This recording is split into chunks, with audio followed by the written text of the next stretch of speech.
Well, despite the sun we started to see this afternoon, we still are seeing icy road conditions throughout the Portland metro area tonight, and crews working to clear the roadways, not just of ice, but of all those abandoned cars that we saw today. Yeah, so that was just another hurdle for so many people who still had to be out and about today, many of them just going to and from work. Let's check in with Joelle, who's been tracking our road conditions all day going into the night. What's the latest out there, Joelle? Well, Jeff, Liz, as we were monitoring conditions on the interstates earlier today, all day long we saw cars just like this one abandoned on the roadways and covered completely in snow. We saw that and blocked ramps along Interstate 205 as well as I-84. But those conditions don't compare at all to what we saw on the side roads, especially in the east side where roads are still very much untreated, and driving along them can feel like you're still on an ice rink. Still, Commissioner Mingus Mapps tells us crews are continuing to work on this as they dig the city out of this mess. I think this is the most snow the city has seen in 24 hours in about 50 years. More than a day after a historic storm rocked Portland, Transportation Commissioner Mingus Mapps says PBOT crews have been working around the clock to keep roads clear despite facing their own challenges. We have plowed about a third of the city. We still got more work to do, but we're making incredible progress. I'll tell you, one of the real challenges for us right now are the cars that have been left about in the streets. And as crews head into their second 12-hour shift in 2 days, the aftermath of the storm could be seen with empty cars littering the shoulders of both major and minor roadways.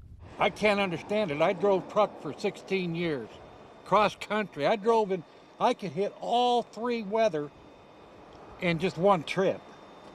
And I never had anything like this. We caught up with Vern Brees, who was stuck off I-205 on the North 23B ramp. He says he was on his way home to Killingsworth when he and several other cars got trapped behind a tanker truck. Why a truck driver, that ought to have more common sense, he should have pulled over back here. That way, people could have got around him with no problem.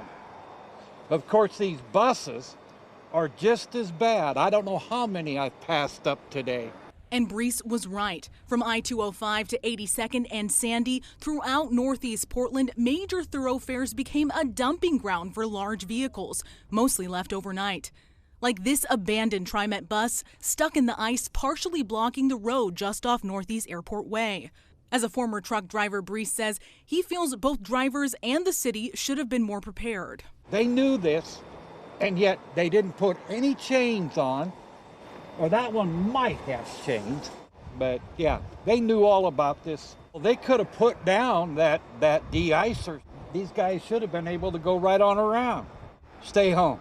A sentiment echoed by Commissioner Mapps, who tells us, as a policymaker, he's learned a lesson from yesterday's gridlock during this perfect storm. One of the lessons that I'm taking away from yesterday is I wish I had been more proactive in sending city workers home earlier. I think we did that probably around 3 o'clock or so. We should have done that earlier in the day. Just encouraging folks from businesses to the school districts to maybe try to get your people and your kids home safe. Now, both PBOT and ODOT crews say their teams will be out. They will be out there continuing to plow the snow and putting down de-icer as needed. But as they work, they, as well as Commissioner Mingus Mapps, say they are urging people to stay home if you can. And of course, if you can't, make sure that you have chains or snow tires, extra food and water if needed, to make sure that you can get from point A to point B safely. Reporting live in downtown Portland, I'm Joelle Jones, KOIN 6 News.